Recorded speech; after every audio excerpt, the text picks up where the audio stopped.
नमस्कार। आज के इस विश्लेषण में चर्चा होने वाली है भारतीय रेलवे के एक बेहद बड़े और सच कहूं तो उतने ही दिलचस्प बदलाव पर। यह बदलाव सीधे तौर पर जुड़ा है असिस्टेंट लोको पायलट की भर्ती से, यानी वो लोग जो रोजाना लाखों यात्रियों को सुरक्षित उनकी मंजिल तक पहुंचाते हैं। एक लोको पायलट की जिम्मेदारी ना किसी भी दूसरे पेशे से बिल्कुल अलग होती है। यहाँ एक छोटी सी चूक का असर भी बेहद बड़ा हो सकता है। तो आज हम एक ऐसे नए नियम की बारीकियों को समझेंगे जिसने परीक्षा के पुराने धारे को पूरी तरह से पलट कर रख दिया है। ये सिर्फ एक सरकारी ऑर्डर नहीं है, बल्कि रेलवे की सुरक्षा और आधुनिकीकरण की दिशा में एक मास्टर स्ट्रोक है। तो आइए बिना देरी किए इस 50-50 शिफ्ट की गहराइयों को समझने की शुरुआत करते हैं। सोचिए, एक ट्रेन को बिल्कुल सुरक्षित तरीके से चलाने के लिए आखिर क्या ज्यादा मायने रखता है? क्या इंजन की कॉम्प्लेक्स मशीन्स को समझना सबसे बड़ा गुण है, या फिर अचानक बदलते हालात में फोकस बनाए रखना और तुरंत फ्रैक्शन ऑफ अ सेकंड में फैसला लेने की काबिलियत ज्यादा जरूरी है? दशकों तक इस सवाल का जवाब कुछ अलग ही था। हमारे रेलवे सिस्टम ने हमेशा टेक्निकल स्किल्स को सबसे ऊपर रखा। परीक्षाएं इसी बुनियाद पर तैयार होती थीं, ये मानकर कि जिसे मशीन की ज्यादा समझ है वो ही बेहतर ड्राइवर है। पर लेकिन वक्त के साथ चुनौतियां बदली हैं और अब एक बिल्कुल नए नियम ने इस पूरे बैलेंस को बदल कर रख दिया है। अब यहाँ जो चर्चा हो रही है वो कोई हवाई बात नहीं है, बल्कि ठोस सरकारी दस्तावेजों पर आधारित है।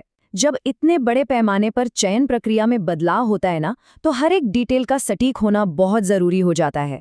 इसलिए आज के सेशन का मुख्य उद्देश्य सीधे उन्हीं ऑफिशियल डॉक्यूमेंट्स की तह तक जाना है जहां से ये बड़ा फैसला निकला है। बिना किसी भ्रम के हर एक डिटेल को हम बिल्कुल वैसा ही समझेंगे जैसा सरकारी आदेशों में तय किया गया है, ताकि आधार बिल्कुल स्पष्ट रहे। चलिए सीधे इस नई नीति के सबसे मुख्य बिंदु पर आते हैं, जो अब आगे का रास्ता तय करेगा, और वो है 50-50 यानी 50-50। ये एक नया रेशियो है जो अब तय करेगा कि आगे आने वाले समय में असिस्टेंट लोको पायलट कैंडिडेट्स का चयन आखिर कैसे होगा। नए आदेश के अनुसार CEN नंबर 01/2026 से शुरू होने वाली आगे की सभी भर्तियों में अब सेकेंड स्टेज CBT और CBAT दोनों को बिल्कुल बराबर यानी 50-50% वेटेज दिया जाएगा। ये नंबर सुनने में भले ही छोटा लगे, लेकिन भारतीय रेलवे की रिक्रूटमेंट हिस्ट्री में इसका असर सच में क्रांतिकारी होने वाला है। ये एक तरह से लोको पायलट की भूमिका को ही दोबारा परिभाषित कर रहा है। अब इन भारी भरकम शब्दों और एक्रोनिम्स को थोड़ा आसान भाषा में तोड़ते हैं। आखिर ये CBT और CBAT हैं क्या भला? CBT यानी कंप्यूटर बेस्ड टेस्ट, जिसका टेक्निकल पार्ट उम्मीदवारों की तकनीकी जानकारी और मैकेनिकल समझ को परखता है। मोटा मोटी कहें तो किताबी जान और थ्योरी। दूसरी तरफ आता है CBAT यानी कंप्यूटर बेस्ड एप्टीट्यूड टेस्ट। ये टेस्ट उम्मीदवार की मानसिक तेजी, रिएक्शन टाइम, फोकस और अचानक आने वाली परेशानियों में तुरंत फैसला लेने की स्किल्स को मापता है। एक लोको पायलट को कई बार ऐसी स्थितियों का सामना करना पड़ता है जहां मिली सेकेंड्स में डिसाइड करना होता है। तो ये टेस्ट पूरी तरह से उस दिमागी क्षमता को परखती है जो पटरियों पर इमरजेंसीज के वक्त सबसे ज्यादा काम आती है। अगर हम थोड़ा पीछे जाएं तो साल 2003 का एक ऐतिहासिक रेलवे बोर्ड का पत्र सामने आता है। ये वही बुनियादी दस्तावेज है जिसने पिछले 2 दशकों से भी ज्यादा समय तक रिक्रूटमेंट के नियम तय किए थे। सोचिए, इस एक दस्तावेज ने ऐसी प्रशासनिक नींव रखी थी जिस पर पिछले 20 सालों से रेलवे की पूरी भर्ती प्रक्रिया चल रही थी।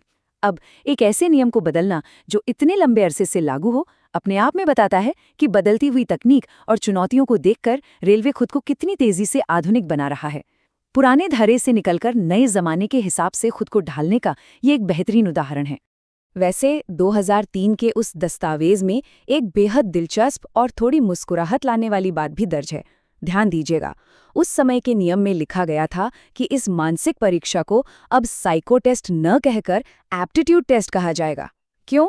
क्योंकि उस दौर में साइको टेस्ट शब्द सुनने में थोड़ा अजीब और नकारात्मक लगता था, जैसे किसी की कोई मानसिक बीमारी की जांच हो रही हो।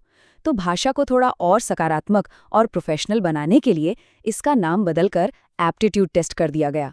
भाषा का ये छोटा सा बदलाव भी उस वक्त की एक नई सोच का ही प्रतीक था। उसे 2003 के आदेश ने एक ऐसी व्यवस्था बनाई जिसका पालन हाल ही तक हो रहा था। पुराने नियम के हिसाब से देखें तो रिटन टेस्ट यानी CBT को 70% का एक भारी भरकम वेटेज दिया जाता था, जबकि मानसिक क्षमता यानी एप्टीट्यूड टेस्ट को सिर्फ 30% हिस्सा मिलता था।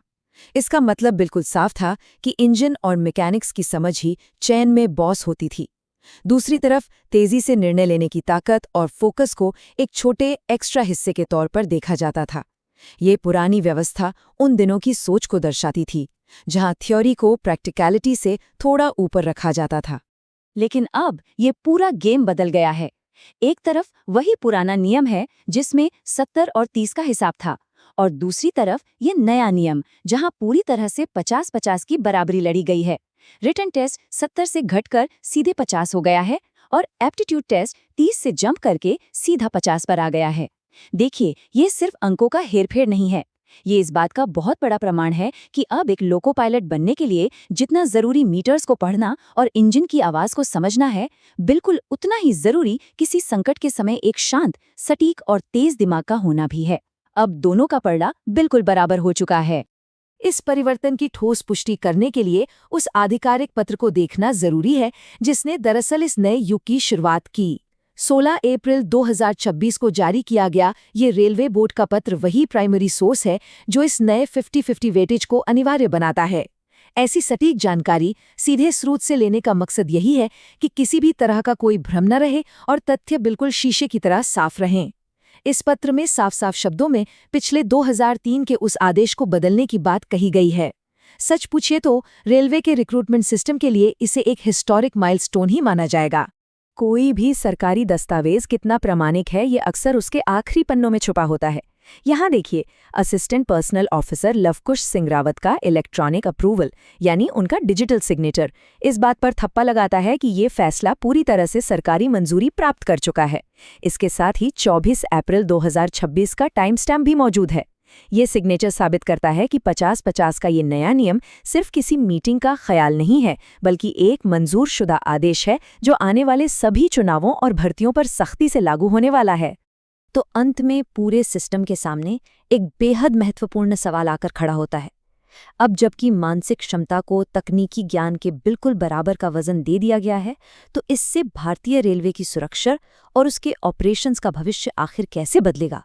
दरअसल देश के इतने बड़े और असरदार रेल नेटवर्क के लिए ऐसे लोको पायलट्स की ज़रूरत है जो इमरजेंसी आने पर ज़रा भी पैनिक न करें और जिनका रिएक्शन टाइम बेहतरीन हो।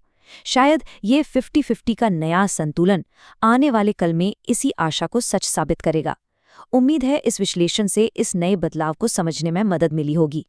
नए तथ्यों और गहन जानकारियों के साथ इस तरह के विश्लेषण आगे भी जारी रहेंगी। जुड़ने के लिए धन्यवाद।